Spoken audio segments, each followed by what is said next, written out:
Tiny homes and guest cottages have become popular for extra income or as a way to contribute to the mortgage. We see tiny homes and ADUs cropping up now all over the country, but is this a fad or are they here to stay? In today's video, I'm going to talk about my tiny home and explain to you why I think tiny homes are the way to go for short-term rentals if you're interested in this type of real estate. In 2021, I purchased a property with a tiny home on it. I called the tiny home Palm Cottage, and it is a 312 square foot cottage that was added to the property in 2019. I was told it cost about $180,000 to build back then, so that means today maybe $220,000 or so. At that time, it was a studio on a long-term lease, and it earned about $800 a month. It was a bit beaten up, to be honest, after a lot of hard use. The floors were patchy, the bathroom needed an overhaul, and the paint colors were a bit quirky. I actually discovered that the hardy board on the sides and the back had never been painted. Given the location and the cute factor, I thought it could be a good short-term rental, but I didn't know, honestly, what it would earn.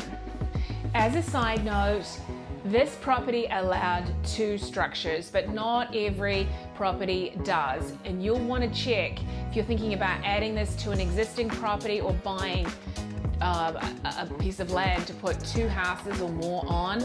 You want to check on the property's zoning, and you may even want to call the city or the county's planning and zoning department just to make sure what you're allowed to do on the space.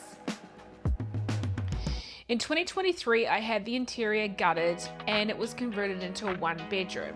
This made a lot more sense. I figured that for resale it would be better, and for privacy, as a guest cottage, it would be better as well. The kitchen was moved to the front, the exterior was painted, and it looked a lot cuter. The floor was changed to LVP when previously it was just a bunch of different kinds of flooring. The windows were changed out to accommodate the kitchen because of the higher countertop. It needed to have higher window levels, and then it was painted and a barn door was added in order to close off the bedroom from the kitchen. I made a trip to IKEA to get furniture and then just added peel and stick wallpaper to make it more Airbnb ready. So that time I was ready to open it up as a short-term rental, and I started charging about $100 a night for weekday nights and $120 for Fridays and Saturdays. By the way, if you're thinking about buying or selling, I'm a real estate agent here in Florida, and my contact details are below. So let's talk about the numbers. Over the 8 months of 2023 remaining, the house earned about $10,000. Now that doesn't sound like much, but it does take time to build up your reviews on these booking sites. The true test was in 2024 when it earned just over $30,000 between Airbnb and Vrbo guests over the full 12 months. My expenses for the year were $3,700, not including property tax, making my net operating income about $26,000. I did not include the property tax as there is another house on the property that I live in. However, that's not a bad return for 312 square feet. The cottage is actually booked every weekend and it's not hard to get bookings. Okay, let's talk about occupancy rates, as that's one of the key drivers to the revenue number. In 2024, the average occupancy was 64%, ranging from 40 to 94%. In 2025, the average occupancy so far this year is about 58%, so it's been ranging from 46 to 74%. Granted that most people want to stay on weekends, not weekdays in this location. However, we do see weekday bookings for spring break, holidays, and other key times. In my mind, using a tiny house as a short-term rental is a perfect scenario. And here are 6 reasons why I think that is. The turnover is quick and easy. It usually takes about 20 minutes. So I can do a same-day turnover very quickly. The cleaners are less expensive for this size home, and generally it costs about $50 to $75 per turnover. In this size home, there is less that can go wrong. My AC did need to be replaced last year. That was the main expense during the time that I've owned it, aside from the renovation. The tiny home is ideal for short stays, and that's the most common type of booking in this area.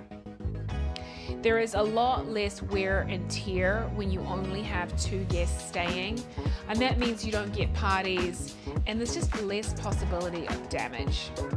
It also has the potential of a higher occupancy, given that the nightly rates are less than larger homes or hotels in the city. Utilities are a lot less expensive than larger homes, and it's cheaper to run the AC. In Florida, we need the AC going most of the year, and I will tell you that the power bill is about $35 a month, so it's pretty affordable. So what about the disadvantages? Honestly, I can't think of any from a rental perspective. One thing to note is that from a building perspective, these homes are more expensive per square foot than a regular house due to the kitchen and bathroom costs being split across a small amount of space. In hindsight, there are a few regrets I have and things that I would do differently. Thinking back on the renovation, I wish I'd done a full bathroom remodel. I would put in a shower and replace the toilet while I had the contractors on site.